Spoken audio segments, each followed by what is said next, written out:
Matter जो है हमने बोला कोर्ट को ब्रेक किया, माय लॉर्ड ये मैटर बहुत सेंसिटिव मैटर है, इसको 3 जजेस स्पेशल बेंच बैठाई है। तब ये मामला 3 जजेस की कोर्ट में गया और 3 जजेस में जस्टिस जो है अरुण मिश्रा और जस्टिस गवई सर और माय लॉर्ड जो है मिस्टर साह, जो 3 जजेस की बेंच स्पेशल बेंच बैठी, उस स्पेशल बेंच में आर्गूमेंट हुआ। 10 मिनट का आर्गूमेंट का टाइम दिया गया और आर्गूमेंट में अटॉर्नी जनरल ने आर्गूमेंट किया, दूसरा मैंने आर्गूमेंट किया और आर्गूमेंट करने का ऑर्डर रिजर्व रख दिया गया। ये ऑर्डर फिर कोर्ट में आया और ऑर्डर जो आया वो ऑर्डर क्या कहता है?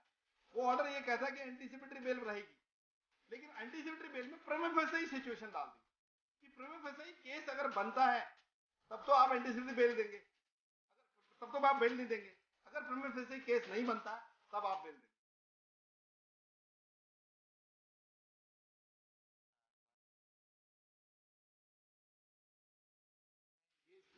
आज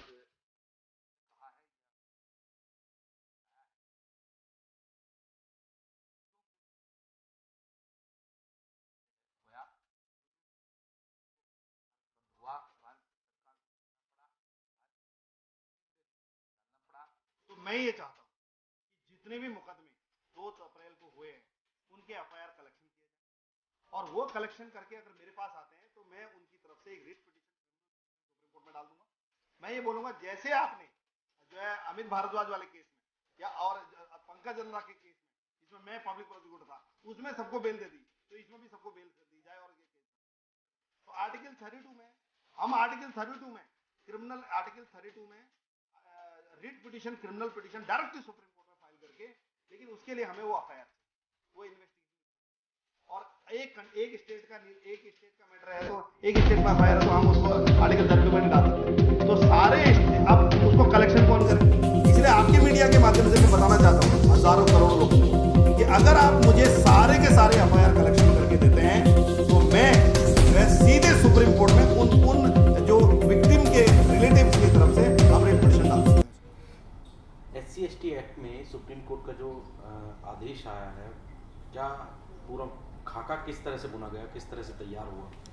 हाँ, एक्चुअली ये जो एक्ट है गवर्नमेंट ऑफ इंडिया ने 2015 में जनवरी में एक इस एक्ट पे अमेंडमेंट किया। जैसे गवर्नमेंट ये जो नई गवर्नमेंट आई उसके बाद जैसे ही अमेंडमेंट हुआ तो वैसे ही जैसे कोई चीज़ अमेंडमेंट होती तो पूरे देश के लोगों को पता चला और उसके बाद फिर ये मामला ये महाराष्ट्र का था। महाराष्ट्र हाई कोर्ट ने बोला था कि ये सीनियर अथॉरिटी से परमिशन लेने, कोई गवर्नमेंट अगर एम्प्लॉय है तो सीनियर उसके अपॉइंटिंग अथॉरिटी से परमिशन लेना पड़ता है उसको अरेस्ट करने के लिए। लेकिन हॉनरेबल हाई कोर्ट महाराष्ट्र ने ये बोला कि उसको आपको परमिशन लेने की ज़रूरत नहीं है, आप सीधे उसको अरेस्ट करिए। तो उस मैटर में जो है ये मैटर सुप्रीम कोर्ट पहुंचा, SLP आई, इंडिविजुअल व्यक्ति का मैटर था। लेकिन ये 2 जजेस की जब कोर्ट में मैटर लगा, जस्टिस गोयल की कोर्ट में और जस्टिस यू ललित माइलॉर्ड की कोर्ट में लगा, तो उन्होंने ये इसमें देखा कि ये इंडिविजुअल मैटर नहीं होना चाहिए। इस मैटर पे जब भी कोई एट्रोसिटी एक्ट होता है, चाहे फॉल्स केसेस हों चाहे सही केसेस हों, उन केसेस में जो परमिशन ली जाती है गवर्नमेंट से वो परमिशन होनी चाहिए और ऐसे ही आप किसी को अरेस्ट नहीं कर सकते। और ये ST/SC एक्ट का प्रोविज़न ऐसा है, कोर्ट ने बोला कि मर्डर केस में बेल का प्रोविज़न होता है, एंटीसिपेटरी बेल का प्रोविज़न है, लेकिन इसमें बेल का प्रोविज़न नहीं होता, एंटीसिपेटरी बेल का प्रोविज़न ही नहीं है। कोर्ट ने ये भी नहीं देखा कि पार्लियामेंट ने ऐसा क्यों किया। हमारे पास 36,000 एक्ट हैं जिनमें हज़ारों एक्ट जो है क्रिमिनल एक्ट हैं, चाहे फॉरेस्ट एक्ट है चाहे कोई भी है। सारे केसों में आपने एंटीसिपेटरी बेल का प्रोविज़न दे रखा है, सारे केसेस में आपने प्रोविज़न बेल का दे रखा है, लेकिन इसमें प्रोविज़न नहीं दे रखा है। इसके पीछे रीज़न क्या है? इसके पीछे कुछ इंपॉर्टेंट रीज़न होगा, इसलिए पार्लियामेंट ने ये प्रोविज़न लाया है। तो ये बातें कंसिडर नहीं करी और कोर्ट ने इस मैटर में अमरिंदर सरन सीनियर एडवोकेट थे, उनको एमिकस क्यूरी अपॉइंट किया और अटॉर्नी जनरल को बुलाया, गवर्नमेंट को बुलाया और गवर्नमेंट की तरफ से एडिशनल सॉलिसिटर जनरल अपेयर हुए इस केस में और ये मैटर की हियरिंग हुई। और सबसे बड़ी बात यह कि जो इस देश का 40 करोड़ ST/SC लोग जो देश के हैं, मेरा आर्गूमेंट था, मैंने कोर्ट में आर्गू किया, ये स्पेशल जज की बेंच में कोर्ट में आर्गूमेंट किया कि जब भी इस तरह के केसेज अगर कोर्ट डिसाइड करती है तो SC कमीशन से ओपिनियन लेनी चाहिए। कॉन्स्टिट्यूशन प्रोविजन है, पार्लियामेंट कोई एक्ट पास करे रिलेटेड ST/SC तो SC कमीशन से ओपिनियन लेती है, सजेशन लेती है। तो सुप्रीम कोर्ट ऐसे किसी एक व्यक्ति के ओपिनियन पे, एक व्यक्ति के डिस्कशन पे, एक व्यक्ति अगर कोई डाटा आपको दे रहा है उस पे बेसिस पे 40 करोड़ लोगों का डिसीजन नहीं दे सकता। ठीक है, सुप्रीम कोर्ट को जुडिशरी रिव्यू करने का पावर है, सुप्रीम कोर्ट को जुडिशियल एक्टिविज्म का पावर है, उन्होंने कॉन्स्टिट्यूशन बेंच के जजमेंट्स हैं और आपका 7 जजेस का बेंच का जजमेंट है, इंदिरा साहनी का जजमेंट है। बट इसका मतलब ये नहीं कि कोर्ट बिना डाटा करे, सबसे पहले इसमें कमेटी बनानी चाहिए, एक कमीशन बनाना चाहिए, कमीशन पूरे गांव का डाटा करे। 80% लोग विलेजेस में रहते हैं, मेट्रोपॉलिटन सिटीज़ में जो एट्रोसिटी का कुछ अगर 1-2 लोगों का मिसयूज हो रहा है तो उसके बेसिस पे पूरे 80% जो वर्ल्ड जो इंडिया में जो 80% विलेजेस हैं उनके डाटा कलेक्ट करने चाहिए, उसके बाद वो रिपोर्ट कोर्ट को सबमिट करनी चाहिए, तब जाके वो डिसीजन आना चाहिए। मेरा यही आर्गूमेंट था आज भी। तो फाइनली कोर्ट ने जजमेंट दिया, उसमें 3 इंपॉर्टेंट पॉइंट पे जजमेंट दिया। पहला पॉइंट ये उन्होंने बोला कि इस केस में एंटीसिपेटरी बेल होगी, पहले एंटीसिपेटरी बेल नहीं थी। और एंटीसिपेटरी बेल में उन्होंने बोला प्रमा फेसी ही अगर केस बनता है, केस नहीं बनता, मेट आउट नहीं बनता, तो एंटीसिपेटरी बेल का प्रोविजन डाल दिया।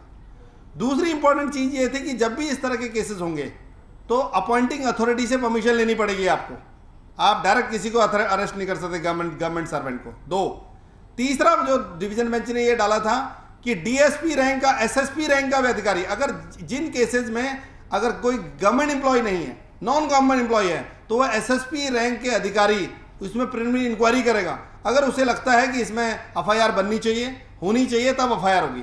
अब कितनी बड़ी प्रॉब्लम है, 80% केसेस में तो एसटी एससी लोगों की एफआईआर ही नहीं होती।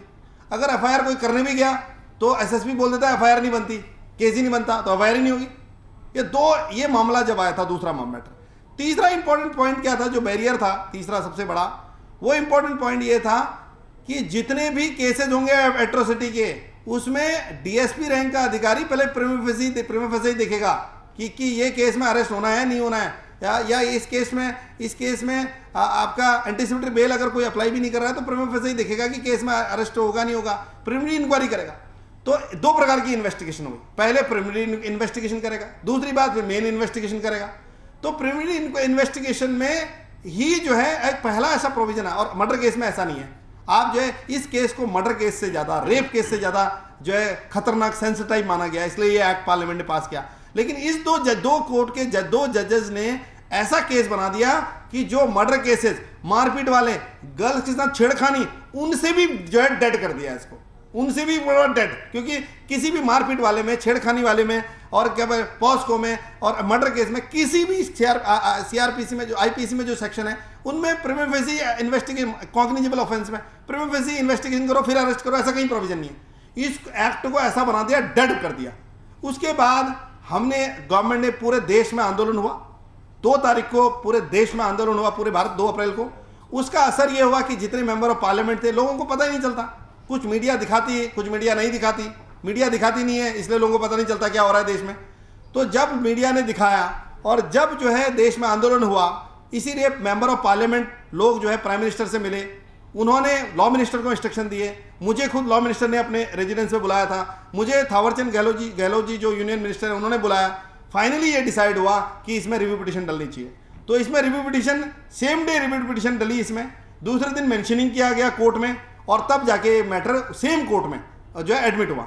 एडमिट होने के बाद हमने इसमें प्रे करा कोर्ट में। मैंने ऑल इंडिया ST/SC जो ऑर्गेनाइजेशन है हमारा, KP चौधरी जनरल सेक्रेटरी हैं, इनसे मैं वकालतनामा लेके गया। अजाक्स के एक ऑर्गेनाइजेशन है, नाजी करके, जो आदिवासी का ऑर्गेनाइजेशन है, उनकी तरफ से मैंने वकालतनामा लिया। क्योंकि ये ऑर्गेनाइजेशन, अगर ST ऑर्गेनाइजेशन मुझे वकालतनामा नहीं देते तो मैं कहाँ से आर्गू करता, मैं कैसे केस को परस्यू करता। तो उसके बाद ये मैटर जो है, हमने बोला, कोर्ट को प्रे किया, माय लॉर्ड ये मैटर बहुत सेंसिटिव मैटर है, इसको 3 जजेस स्पेशल बेंच बैठाई जाए। तब ये मामला 3 जजेस की कोर्ट में गया, और 3 जजेस में जस्टिस जो है अरुण मिश्रा और जस्टिस गवई सर और माय लॉर्ड जो है मिस्टर साहस, जो 3 जजेस की बेंच थी, स्पेशल बेंच बैठी। उस स्पेशल बेंच में आर्गूमेंट हुआ, 10 मिनट का आर्गूमेंट का टाइम दिया गया, और आर्गूमेंट में अटॉर्नी जनरल ने आर्गूमेंट किया, दूसरा मैंने आर्गूमेंट किया इस केस में, और आर्गूमेंट करने के बाद ऑर्डर रिजर्व रख दिया गया। ये ऑर्डर फिर कोर्ट में आया, और ऑर्डर जो आया वो ऑर्डर क्या कहता है, वो ऑर्डर ये कहता है कि एंटीसिपेटरी बेल रहेगी। लेकिन एंटीसिपेटरी बेल में प्रिमा फेसी सिचुएशन डाल दी कि प्रिमा फेसी केस अगर बनता है तब तो आप एंटीसिपेटरी बेल देंगे, अगर तब तो आप बेल नहीं देंगे, अगर प्रिमा फेसी केस नहीं बनता है तब आप बेल देंगे। और मेरा कोर्ट में ये आर्गूमेंट था, मैंने आज जो आर्गूमेंट किया, ये मैटर जजमेंट आया, और पहला जजमेंट तो पॉइंट ये आया कि एंटीसिपेटरी बेल बनेगी, मिलेगी, लेकिन अगर प्रिमा फेसी केस अगर उनका नहीं बनता तभी बेल मिलेगी, अगर प्रिमा फेसी केस बनता है तो बेल नहीं मिलेगी। ये सबसे बड़ा इंपॉर्टेंट पॉइंट है। दूसरा इंपॉर्टेंट पॉइंट है कि जो भी परमिशन लेनी पड़ती है इस गवर्नमेंट एम्प्लॉय अगर कोई है तो अपॉइंटिंग अथॉरिटी से, उसकी जरूरत नहीं है, वो खत्म कर दिया। तीसरा इंपॉर्टेंट पॉइंट, एसएसपी इन्वेस्टिगेशन करेगा, वो भी खत्म कर दिया, कोई जरूरत नहीं करेगा। चौथा पॉइंट, जो डीएसपी एफआईआर होने के बाद डीएसपी प्रीमा फेसी इंक्वायरी करेगा, बाद में फाइनल इंक्वायरी करेगा, वो भी खत्म कर दिया। तो अब पूरे एक्ट में एक चीज आ गई कि एंटीसिपेटरी बेल मिलेगी, लेकिन एंटीसिपेटरी बेल भी तब मिलेगी जब अगर प्रीमा फेसी केस नहीं बनता है। तो ये सबसे बड़ा अचीवमेंट था, ये पूरे देश के करोड़ों लोगों के लिए अचीवमेंट था। अब ये जो डेड केस था वो अब जिंदा हो गया, डेड केस हो गया। मर्डर केस से भी अब थोड़ा ऊपर लेवल पे पहुंच गया, क्योंकि मर्डर केस में प्रीमा फेसी और नॉन प्रीमा फेसी वाला वर्ड नहीं है मर्डर केस में। तो ये हुआ, ये जजमेंट आया। उसके बाद ये जो जैसे ही मैटर पेंडिंग था सुप्रीम कोर्ट में, तो पार्लियामेंट्री एक एक्ट अमेंडमेंट किया। पार्लियामेंट में एक्ट अमेंडमेंट करके जो जजमेंट था उसको नल एंड वॉइड कर दिया। पार्लियामेंट ने बोला नहीं, इसमें एंटीसिपेटरी बेल की भी जरूरत नहीं पड़ेगी, आप परमिशन लेने की जरूरत नहीं है, ये पार्लियामेंट ने बोला। वो जो एक्ट था वो दो लोगों ने सुप्रीम कोर्ट में चैलेंज किया, एक पृथ्वीराज चौहान ने, एक प्रिया शर्मा ने इसको चैलेंज किया सुप्रीम कोर्ट में।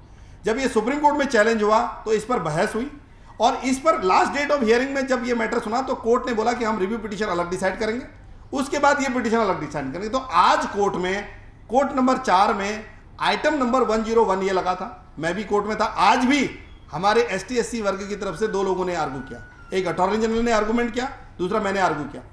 तो मैंने कोर्ट को ये बताया, आज मुझे अपॉर्चुनिटी मिली आर्गू करने की, क्योंकि वो आर्गूमेंट सुन ही नहीं रहे थे जस्टिस अरुण मिश्रा, तो मुझे अपॉर्चुनिटी मिली। मैंने ये कोर्ट को सबमिशन रखा कि क्या आवश्यकता पड़ी मेंबर ऑफ पार्लियामेंट और राज्यसभा लोकसभा को क्या आवश्यकता पड़ी कि इसमें बेल का प्रोविजन को खत्म करने की। मैंने कहा माय लॉर्ड, वो इसलिए पड़ी क्योंकि जितने भी एट्रोसिटी एक्ट के केसेस हैं भारतवर्ष में अक्रॉस द कंट्री, वो केसेस में क्या होता है कि जैसी एट्रोसिटी एक्ट एफआईआर होती है वो सीधे हाई कोर्ट चले जाते हैं, हाई कोर्ट में 482 में एफआईआर रिक्वेस्ट कर देते हैं।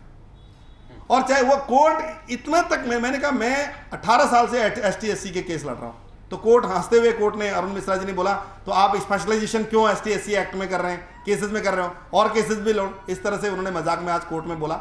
सारे लोग थे, अटॉर्नी जनरल थे, विपक्षी की तरफ से 6 सीनियर लॉयर थे, और प्रशांत भूषण विपक्षी की तरफ से थे, mister Parasaran senior advocate, top senior वकील उसकी तरफ से थे, और भी सीनियर काउंसिल थे उसकी तरफ से, हमारी तरफ से एक अटॉर्नी जनरल और मैं थे। तो कोर्ट ने बोला, आज की डेट में कोर्ट ने बोला, मैंने बोला कि इनको 482 में प्रोविजन है, वो एफआईआर रिक्वेस्ट कर देती, इसलिए जो है एंटीसिपेटरी बिल का प्रोविजन नहीं है, इसलिए पार्लियामेंट में लाया। तो कोर्ट ने आज बोला कि हम सारे मुद्दों को कंसिडर करेंगे, और सारे मुद्दों को देखते हुए अब इसको हम ऑर्डर रिजर्व करते हैं, और ये ऑर्डर फिर आएगा। तो यही फाइनल था आज कोर्ट में। बड़ी कामयाबी कहा जा सकता जी। है। ऐसे में जो एविडेंस थे, वो आधार क्या बनाया गया, एविडेंस का जो आधार था वो किस तरह से बनाया गया, थोड़ा उसके बारे में। हाँ, आपने बहुत इंपॉर्टेंट पॉइंट बोला। हमने जितने भी देश में जितने भी एट्रोसिटी हो रहे हैं, पहले तो हमने कोर्ट में ये एविडेंस दिया, ये आधार दिया कि ये ऐसे केसेस हैं जिनमें एससी कमीशन में लोगों ने कंप्लेन कर रखी, जिनमें एफआईआर ही नहीं हुई है। पहला पॉइंट। दूसरा पॉइंट ये है कि ये एफआईआर हुई है और इनमें देखिए आप हाईकोर्ट ने एफआईआर रिक्वेस्ट कर दी। तीसरा पॉइंट ये है कि already high court immediately FIR request कर देती है। चौथा पॉइंट ये है कि इतने मैटरों में हॉस्टाइल हो गए हैं, इतने मैटर में हॉस्टाइल हो गई, आप स्टेटमेंट ये, और इतने सारे मैटर हैं जिनमें हॉस्टाइल हो जाते हैं ये लोग, क्योंकि और ये सारे डाटा देखने के बाद कोर्ट ने ये बोला, आज कोर्ट ने अपने जजमेंट में भी लिखा है, ये लोग गटर में जाते हैं, वहीं मर जाते हैं, इनको मासेज नहीं दिए जाते, इनसे हाथ नहीं मिलाया जाता है, आज भी इनको जो है बड़े गंदे वर्डों से एड्रेस किया जाता है, और कई ऐसे जगह हैं जहाँ पर जो है गर्दन काट दी गई, किसी के नाक कान काट दिए गए, खाप पंचायत बैठती है, वहाँ पर इनके साथ हैरेसमेंट होता है। और इसलिए आज भी 2000 सालों से जो डिस्क्रिमिनेशन हो रहा है वो हो रहा है, ये कोर्ट ने देखा, उन डाटा के बेस पे देखा, तो इसलिए जो है जजमेंट है। अच्छा गोरखेड़ा जी, ये सुप्रीम कोर्ट की बात थी, यहाँ तक बहुत अच्छे से केस सुना गया और फैसला भी सुप्रीम कोर्ट ने एससी एसटी समाज के फेवर में दिया। लेकिन जब निचली अदालतों की बात की जाती है, जब प्राइमरी इन्वेस्टिगेशन के तहत मुकदमा दर्ज हो जाता है, उसके बाद ये केस फास्ट ट्रैक कोर्ट में, लेकिन अभी तक किसी कोर्ट में फास्ट ट्रैक कोर्ट तक अवेलेबल नहीं है, तो ऐसे में क्या ये सवाल उठाना एक लाजमी नहीं है, सुप्रीम कोर्ट की नजर में लाना कि अभी नहीं? मैंने खुद ये बात रखी थी जब ये matter justice UL Ali, justice Goyal की कोर्ट में था, मेरी बहस भी हुई थी बहुत ज़्यादा।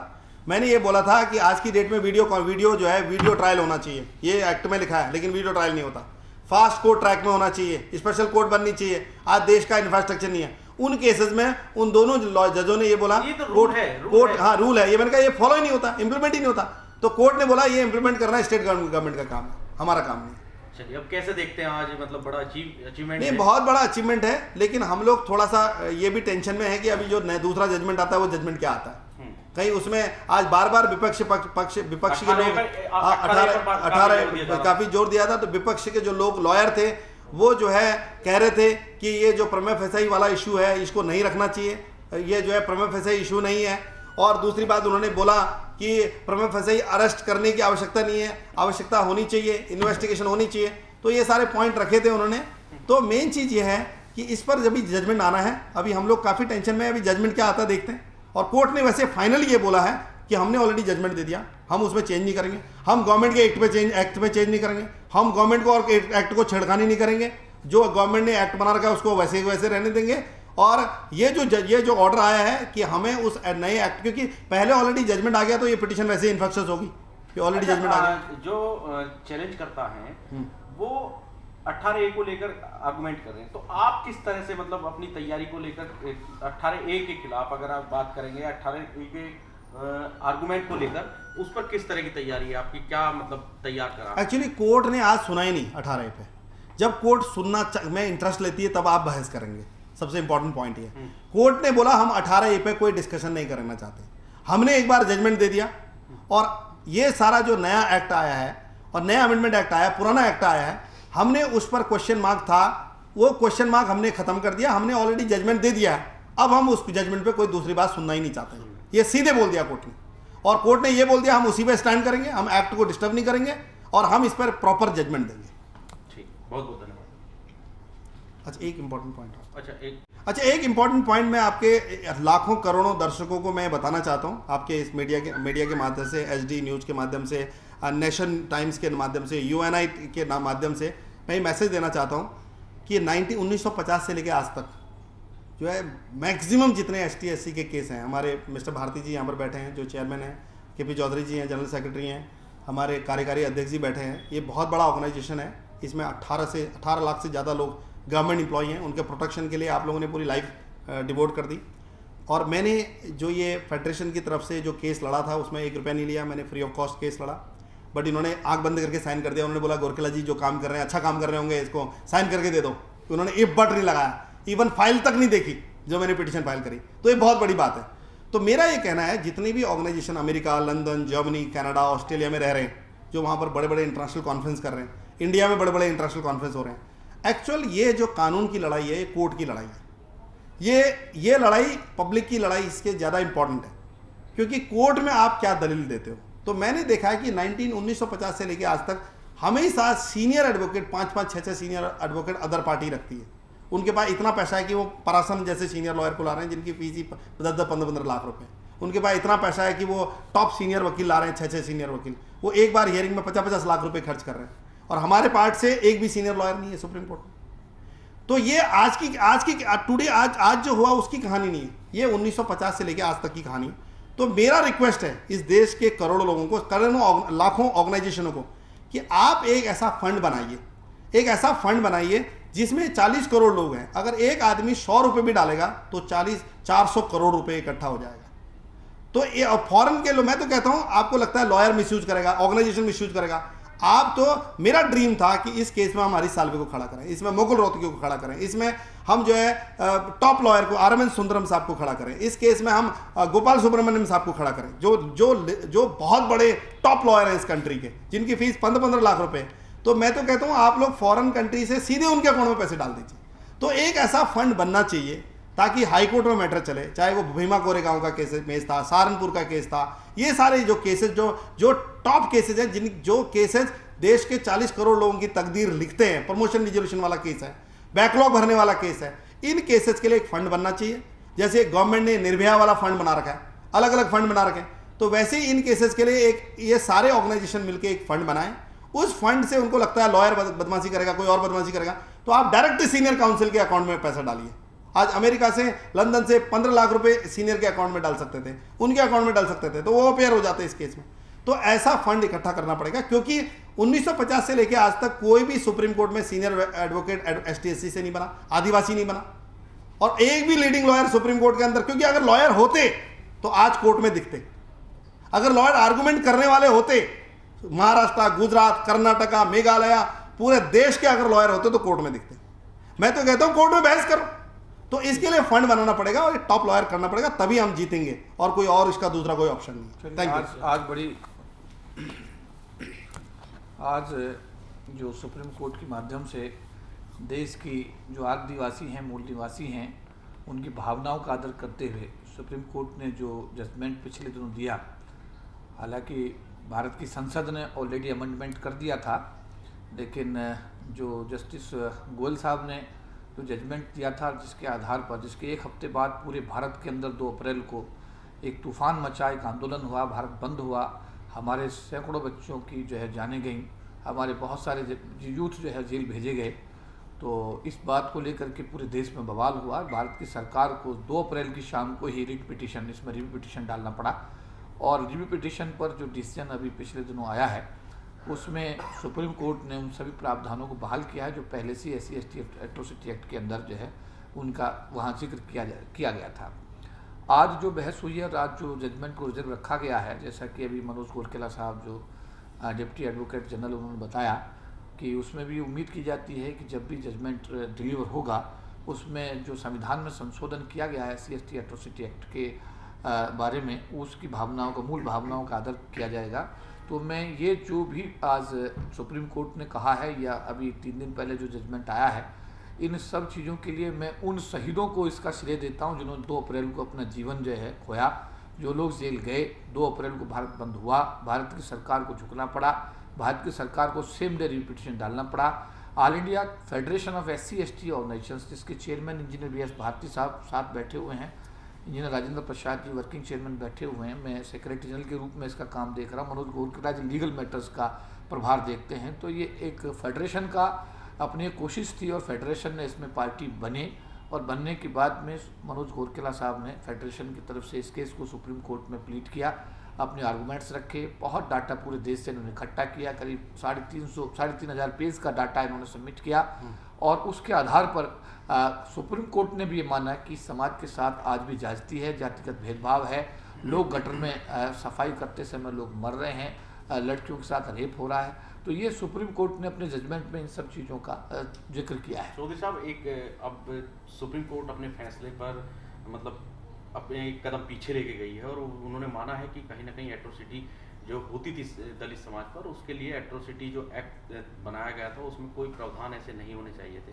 अब क्या लगता है 2 अप्रैल में जो मुकदमे हुए हैं, या 2 अप्रैल में जो अभी भी लोग युवा जेल में हैं, वो मुकदमे वापस लेने के लिए सुप्रीम कोर्ट में एक ऐसी मतलब उन पर सुप्रीम कोर्ट पर ये कहा जाना चाहिए, सुप्रीम कोर्ट से ये दरखास्त की जानी चाहिए कि वो जो जहां पर ये मुकदमे दर्ज हुए थे वो वापस लिए जाएं, ऐसा कुछ होगा आपकी संगठन की तरफ से? देखिए, निश्चित रूप से हम लोगों ने भारत की सरकार के साथ इस विषय में बड़ी विस्तृत बातचीत हमारी हुई थी। रामलाल जी जो BJP के राष्ट्रीय मतलब संगठन मंत्री, और थावरचंद गहलोत जो सामाजिक न्याय अधिकारिता मंत्री, अर्जुन राम मेघवाल, इस सभी लोगों के साथ में एक विस्तृत हमारी सारी महासंघ के सभी पदाधिकारी उपस्थित हुए थे। और ये 7 अगस्त में 2018 की आपको बात बता रहा हूँ कि 9 अगस्त को द्वारका से भारत बंद होने का ऐलान किया गया था, और 7 अगस्त को भारत सरकार ने सभी महासंघ के संगठन पदाधिकारियों, राष्ट्रीय पदाधिकारियों को बुलाया था, और वहाँ इन सभी मुद्दों पर बड़ी विस्तृत चर्चा हुई। सरकार ने कहा था कि यूनिवर्सिटी ग्रांट कमीशन में हम रिजर्वेशन देंगे, एट्रोसिटी एक्ट को कलम पास कर देंगे, जो बच्चे आपके जेल गए हम उनको बाहर जेल से निकालने का काम करेंगे, मुकदमे उनके समाप्त कराने का काम करेंगे, और जो सहारनपुर मामले में जो चंद्रशेखर जेल में बंद है उसको भी हम जेल से रिहा करने का काम, बहुत सारे मुद्दों पर चर्चा। इसके एविडेंस रिकॉर्डेड है, क्योंकि जो मीडिया था उसने रिकॉर्ड भी किया सारी बातों को। सरकार ने इन सब चीज़ों के लिए महासंघ के साथ में वादा किया।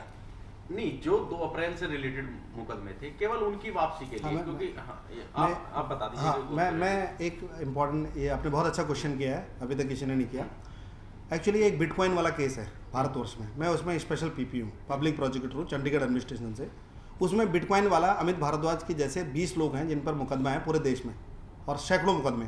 उन्होंने सारे मुकदमे को क्लब करके एक रेट पिटीशन डाल दी, आर्टिकल 32 में criminal rate petition supreme court में डाली। तो मैं ये चाहता हूँ कि जितने भी मुकदमे 2 अप्रैल को हुए हैं उनके FIR कलेक्शन किए जाएं, और वो कलेक्शन करके अगर मेरे पास आते हैं तो मैं उनकी तरफ से एक rate petition, criminal petition supreme court में डाल दूंगा।